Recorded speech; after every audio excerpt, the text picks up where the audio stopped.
pessoal, tudo bem? Bom, hoje nós vamos trabalhar o experimento 5, né? E onde a gente vai falar sobre solubilidade e polaridade, tá? Vamos fazer alguns experimentos envolvendo esses dois conceitos aí, tá? Então, solubilidade está relacionada a quê? Quantidade máxima de material, né, que consegue se dissolver em determinado solvente, tá? Muito comum a gente já trazer um conceito de que está relacionado à capacidade do material se dissolver, tá? Então, é bom a gente desconstruir e construir uma ideia nova de que se trata de uma propriedade física do material, que é característica de cada tipo de material, tá?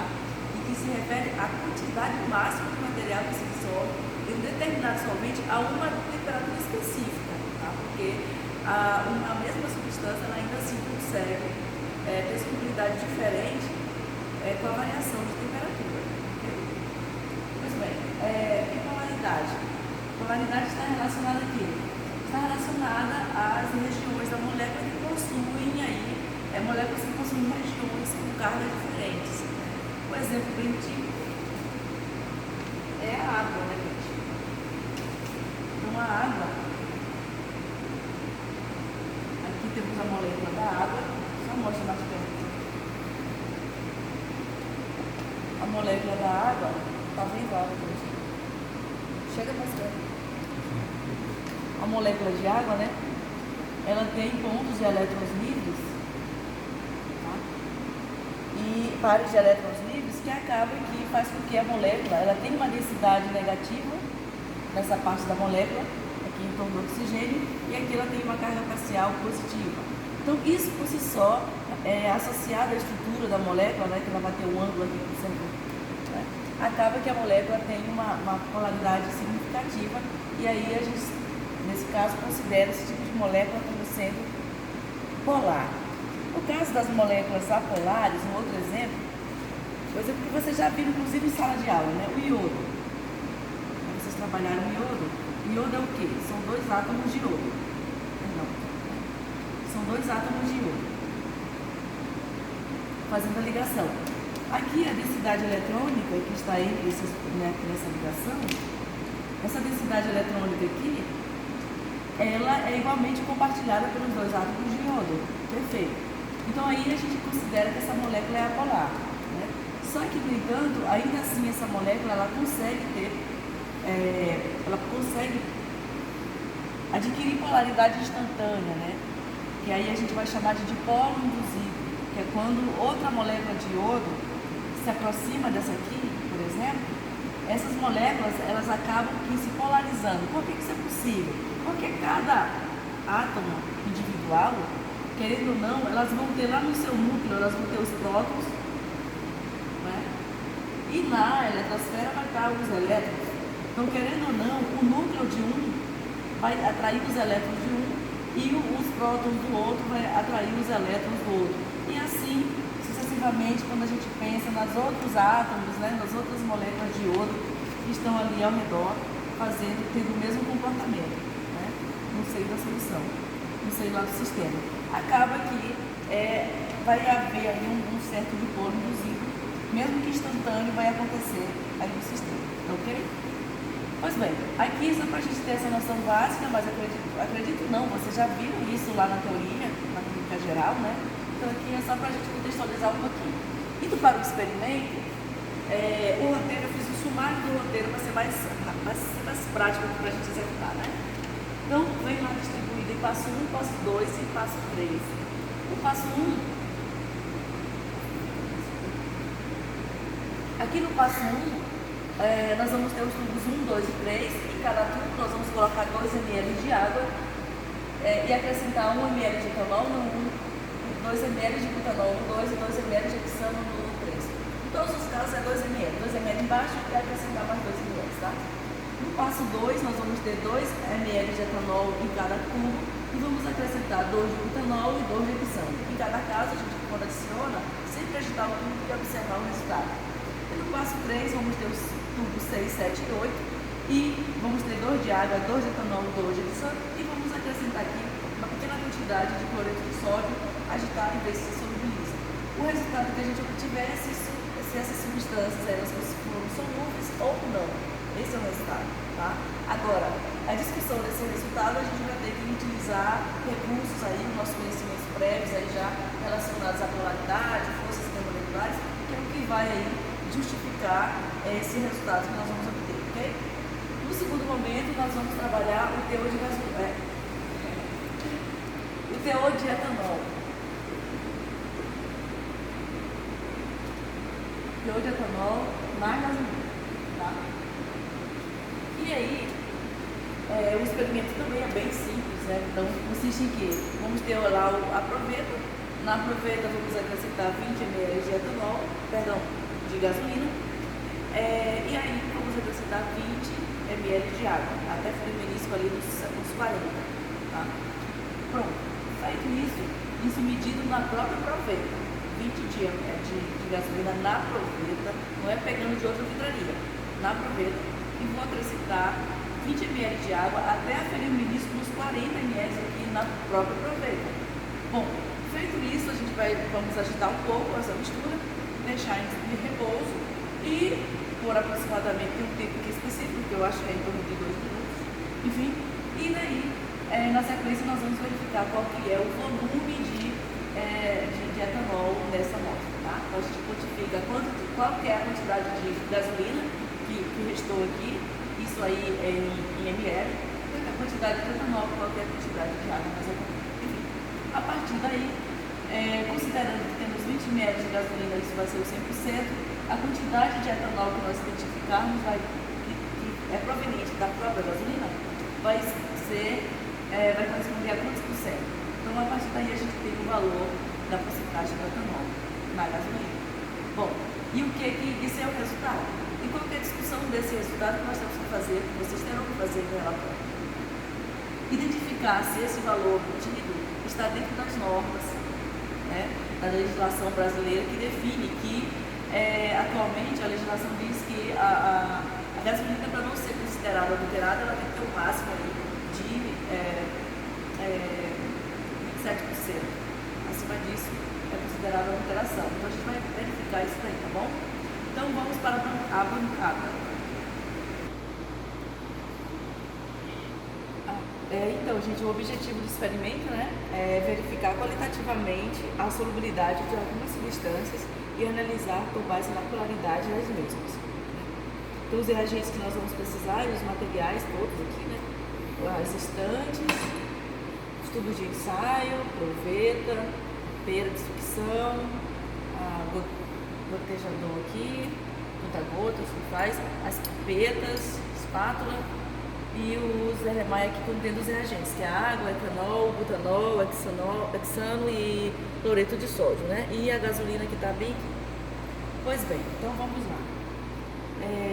A primeira etapa, como eu fiz um resuminho aqui, vou deixar esse aqui que eu acho que é mais prático, porque daí eu já vou logo colocando o resultado para vocês, tá? Então, o primeiro passo, ele pede para colocar 2 ml de água nos tubos, meio que eu já coloquei para antecipar, né? E com 2 ml, já numerei todos os tubos de 1 a 8, e aí coloquei aqui 2 ml de água em cada tubo, tá? 2 no tubo 1, 2 no tubo 2 e 2 aqui no tubo 3. E aí o que ele pede? O que o roteiro pede agora, né? Que ao 1 seja acrescentado 2 ml de etanol. Então, pegando aqui a pipeta, todas estão devidamente etiquetadas, né? Então, 2 ml de etanol.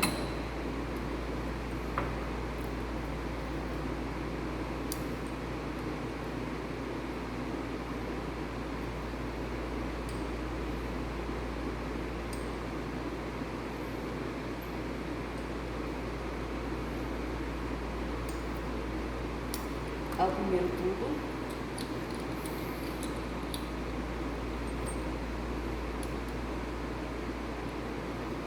Então perceba, põe de pé. Põe aí, pertinho. Então adicionando ao primeiro tubo, ó.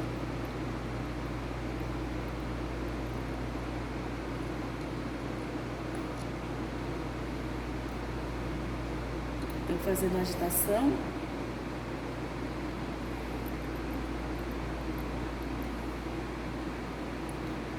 Vocês percebem que é totalmente solúvel, né? Então, o resultado aqui do etanol em água material é água e etanol são miscíveis, ou seja, são solúveis. Então, tubo 1, resultado solúvel.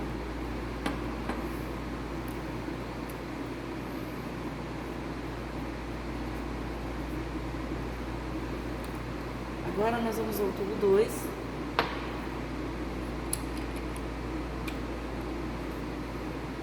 Acrescentar o butanol.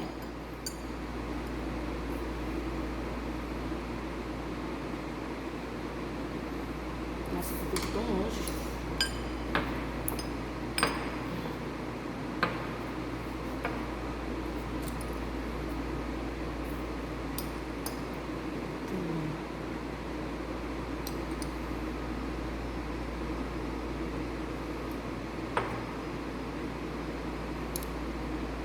Aqui, olha a caixa de perto.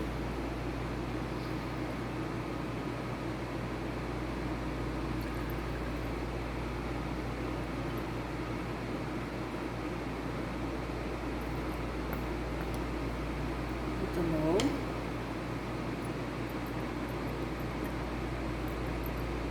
Olha só, água embaixo, butanol em cima. Insolúvel também, né? O resultado. Quer dizer, também não, né? O primeiro foi solúvel, esse aqui que é insolúvel. Então, butanol e água insolúvel.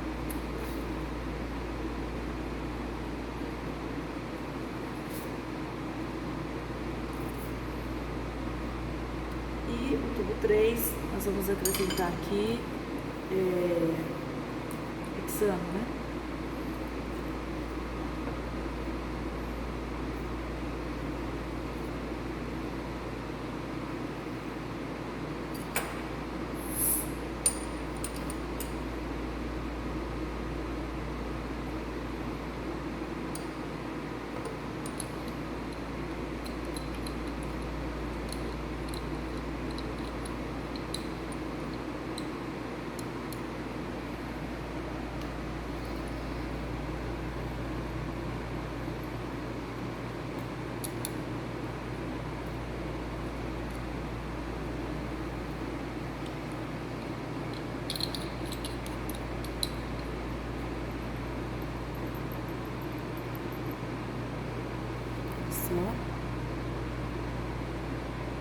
Também insolúvel, né? Que são em cima, água embaixo. Duas fases.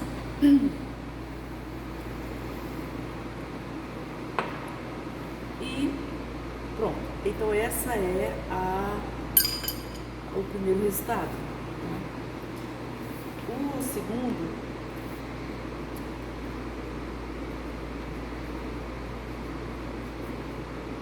o passo 2 pede que vocês coloquem 2 ml de etanol em cada tubo, né? E depois acrescentem 2 de butanol em um e 2 hexano no outro, né? Então vamos lá. Esse aqui, né? 4, 5. Para antecipar, já pus os 2 ml de etanol em cada um deles. Agora eu só vou acrescentar o outro. Então, 2 de butanol no primeiro tubo, que já está constando aqui o 2 de etanol, né? Então, butanol.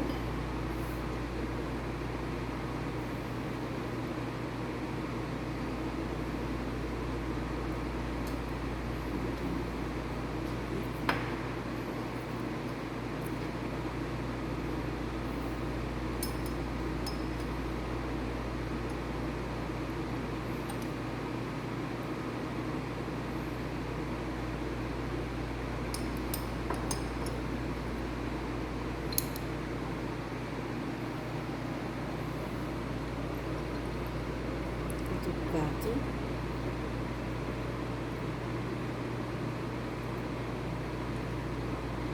Etanol do cheiro forte.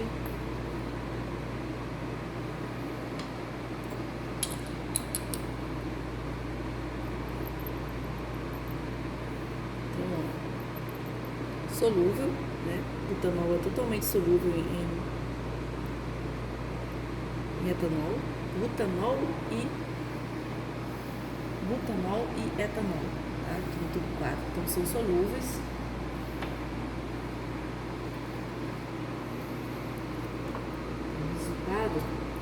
solúvel.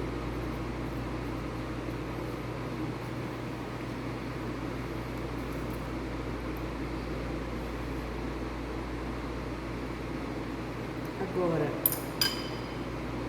eu vou acrescentar o hexano, né?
Então, o resultado também solúvel, etanol e hexano, tubo 5.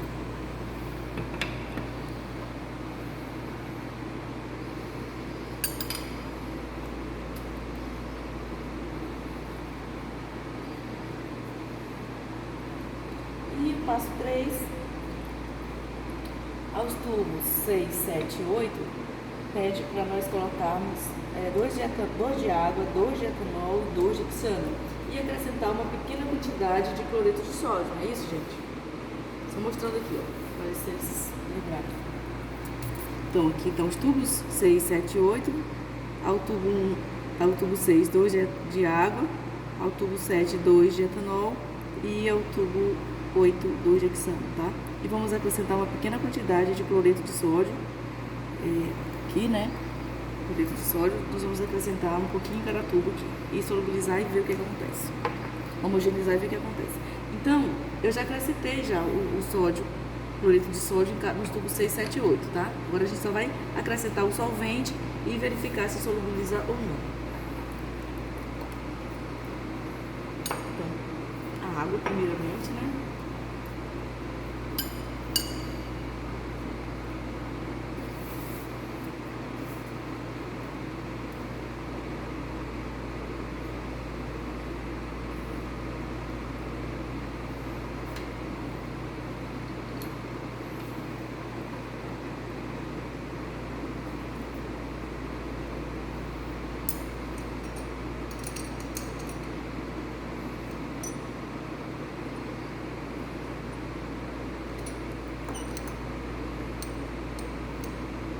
Ao tubo 6, percebam, já o hidróxido de sódio só por mais perto.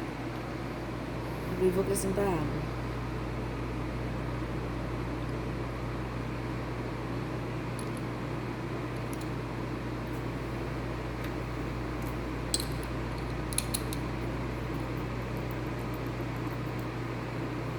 Passou.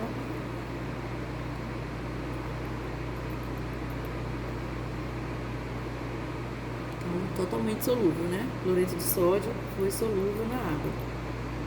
Ok? Resultado solúvel.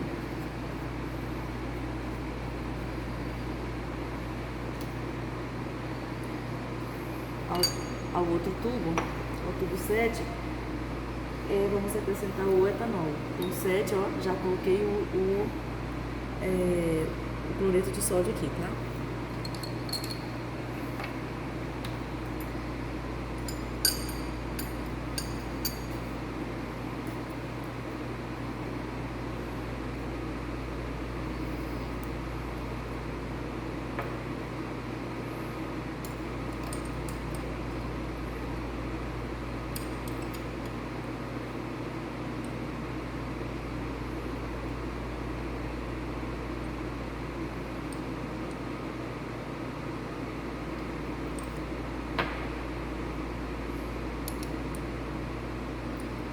Aproximando, né? Vê aí.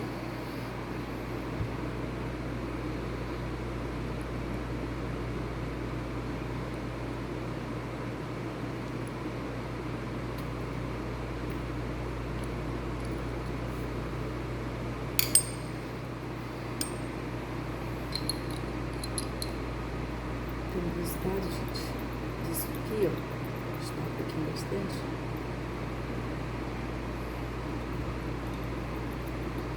Bom, se você estivesse aqui no presencial, vocês iriam perceber o seguinte, que um pouco do cloreto de sódio vai se dissolver. Um pouco, mas só um pouco, tá?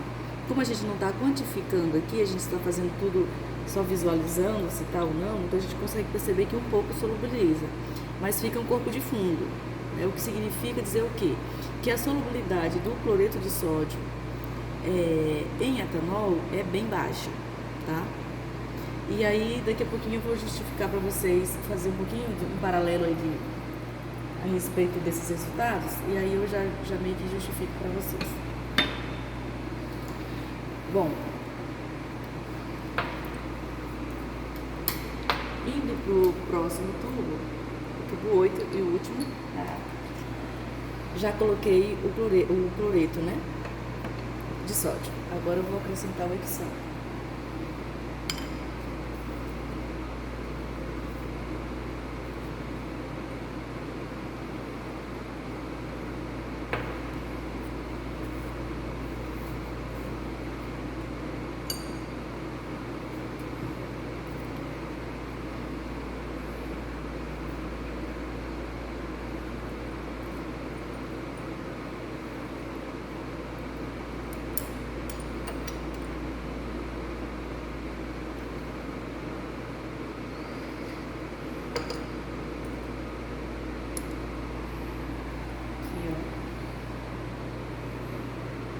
Não é solúvel, nem é o que está na parede consegue descer, né?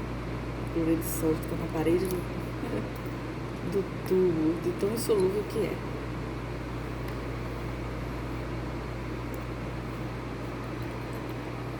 Olha só, acho que fica os pedacinhos de cloreto que não consegue nem se misturar. Percebam? Os pedacinhos de cloreto aí, ó, tudo grudado aqui, ó. E não solubiliza, gente, não é solúvel. O cloreto de sódio não é solúvel em hexano, tá? Só os bolinhos, os grãozinhos de cloreto. Então, portanto, é insolúvel. O etanol, ou perdão, o cloreto de sódio é insolúvel no hexano.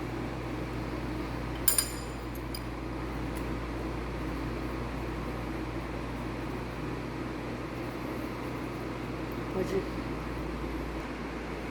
Então, pessoal, esse aqui é o resultado, né, do experimento. Esse quadro aí. Então, do passo 1, esse é o resultado. Para o passo 2, o resultado aqui. E para o passo 3, esse é o resultado aqui. Tá bom? Certo. Agora, só falando para vocês o seguinte, né, eu te falei que ia explanar um pouquinho sobre a respeito de maneira bem breve do resultado obtido.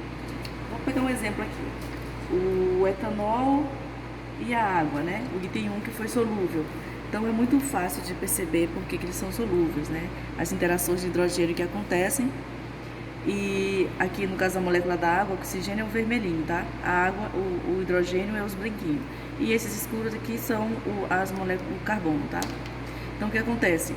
Por interação de hidrogênio é possível que o hidrogênio da água interage com o oxigênio do etanol, fazendo ponte de hidrogênio. Da mesma forma que o hidrogênio do etanol, da hidroxila do etanol, interage com o oxigênio da água, fazendo a ponte de hidrogênio, e por isso justifica a solubilização do etanol com a água, ok? Agora, quando eu penso também do butanol com a água, que é esse aqui, ó, percebo que, diferente do etanol, o etanol é uma cadeia, ele tem uma cadeia carbônica, mas é uma cadeia pequena. Quando eu penso no butanol, ele tem hidroxila? Tem, mas a cadeia é maior, tá? Então, a polaridade da molécula é mais expressiva do que a sua polaridade. A sua apolaridade é maior, né? A parte apolar da molécula do butanol é maior do que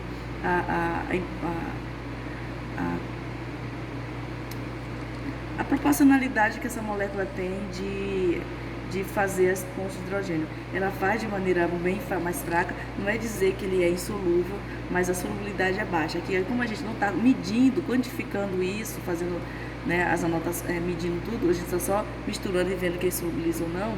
Então, eu digo para vocês que ela é muito baixa e por isso a gente coloca aqui como sendo insolúvel no resultado, porque essa percepção, né? Porque essa interação aqui vai ser, a molécula ela vai preferir estar fazendo interações de força de London por essa parte da molécula aqui com outras moléculas de butano do que estar interagindo com a água. Então, por isso, justifica aí a sua solubilidade, a sua baixa solubilidade, né? Ou a gente pode considerar até como solúvel, porque essa cadeia carbônica que é apolar é muito grande.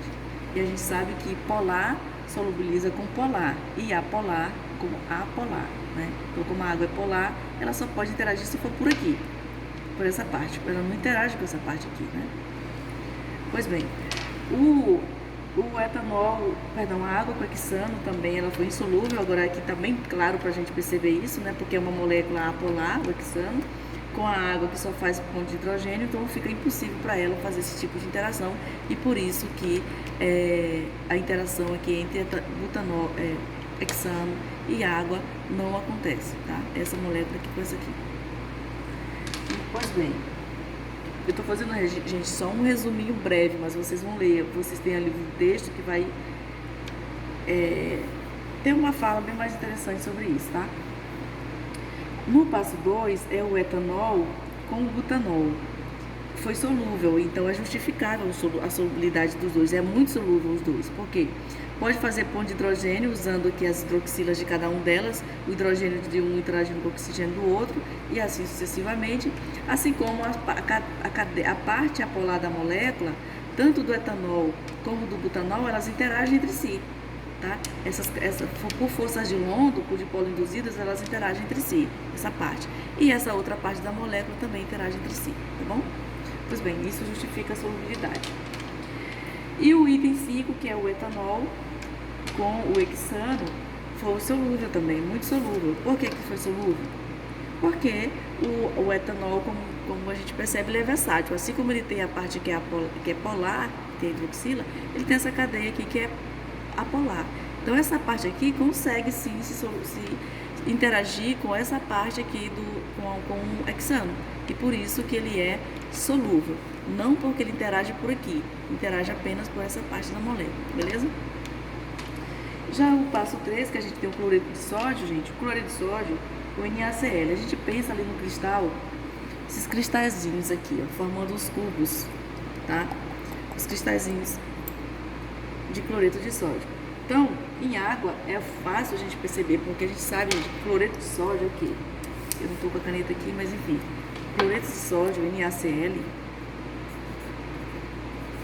Na mais Cl menos, né? É o menos aqui pro Cl de novo. Na mais Cl menos. Então, fica claro para a gente perceber que se o oxigênio ele tem carga parcial negativa, igual eu mostrei no quadro mais cedo, ele vai interagir com quem? Com o sódio, o íon sódio. E outras moléculas de água já vão direcionar para o cloreto que a sua parte positiva, que é quem?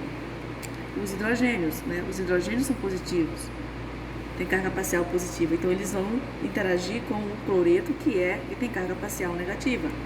E esse aqui que tem carga parcial negativa vai interagir com quem? Com o sódio. Então, interações de polos aí, né? Cargas pontuais positivas e negativas, as positivas atraindo as negativas e as negativas atraindo as positivas, né? Basicamente isso vai fazer com que toda essa rede cristalina seja quebrada, aquela que constitui aqui a composição desse material, a maneira como ele se arranja, né?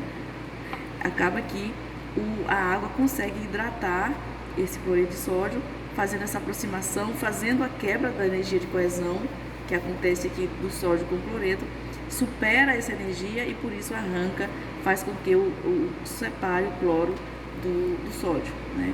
E aí, por isso, a gente vai ter agora não mais ele sólido, mas ele ionizado. A gente tem agora íon sódio e íon cloreto aqui separadamente, né?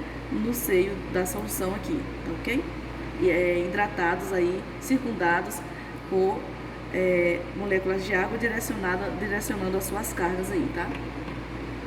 Pois bem, e o outro é o etanol com cloreto de sódio, O cloreto, o etanol, o cloreto de sódio, ele consegue fazer, ele tem uma certa solubilidade, mas isso também é muito baixa. Então a gente prefere dizer, ou vocês colocam que o resultado aqui é baixo, mas como a gente não consegue medir, ou dizer mesmo que é insolúvel. Eu não vou considerar errado de nenhuma maneira, tá? Se vocês responderem essas duas formas aí, de escolher uma das opções. Porque de ser solúvel mas é baixa, a solubilidade é bem baixa, tá? Porque como o etanol ele tem essa parte aqui, isso aqui atrapalha, ela dificulta aí a sua... Isso aqui é polar, né? Tem polaridade. Então isso aqui dificulta essa solubilização, tá? Porque essa parte aqui é apolar. Bom, outras coisas é o hexano, que é uma molécula totalmente apolar, não tem nenhum, não é que no etanol que tem aquela partezinha da hidroxila, né? É isenta daquela parte, então é apolar, então é inviável ela interagir com o íon sódio e o cloreto aí da estrutura do cloreto de sódio, por isso que é insolúvel de fato, tá?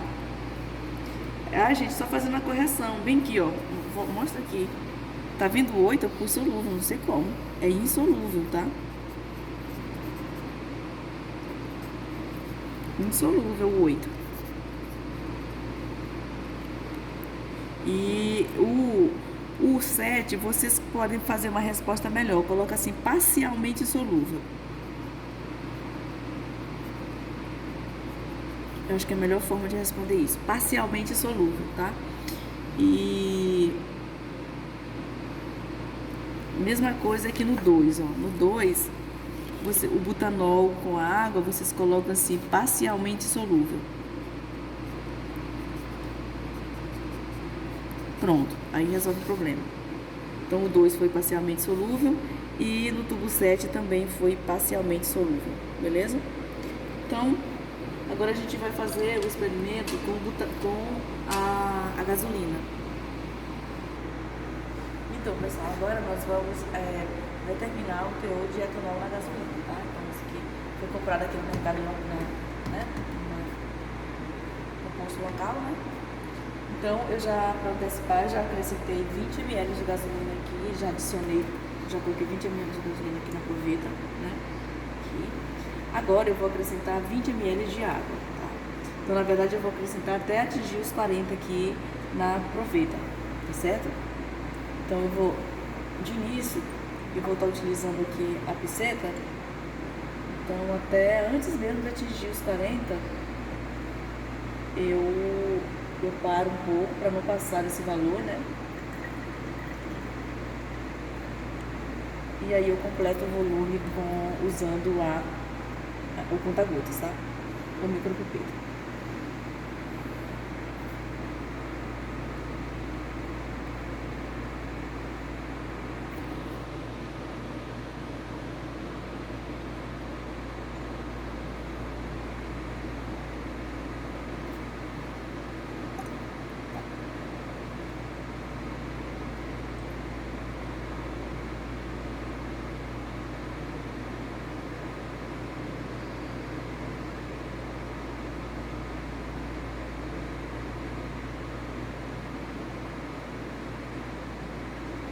Muito bem. Acrescentei os 20. Agora nós vamos agitar um pouco aqui, né?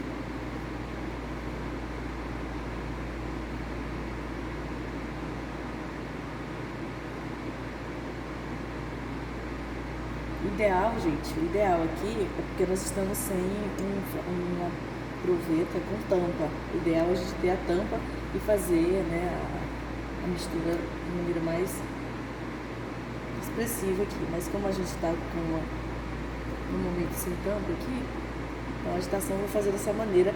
Isso vai levar uns 2 minutos, tá bom? Não sei qual é a altura que vocês estão conseguindo perceber aí, mas tá dando exatamente no 25, tá? 25 ml, essa parte aqui de baixo. Essa parte aqui é a água, tá? E essa parte, perceba que nós colocamos 20 ml de água, certo? Porque já tinha 20 de etanol e nós fomos lá e aferimos o menisco até em 40, completando com água. Ou seja, tínhamos 20 ml de etanol, perdão, tínhamos 20 ml de gasolina e acrescentamos 20 ml de água. Bom, Se nós observamos agora que o resultado aqui está dando 25, então significa dizer o quê? Quem é esse 5 a mais que apareceu com a água? Esse 5 ml é o etanol, tá? Como é que foi possível ele migrar para aí? Gente, aqui, ó, na gasolina ele é solúvel? Era. Só que as forças intermoleculares do etanol atuando aqui com as outras substâncias que faz parte da gasolina, como o isoctano, dentre outras, acaba que são mais fracas. E a interação que ele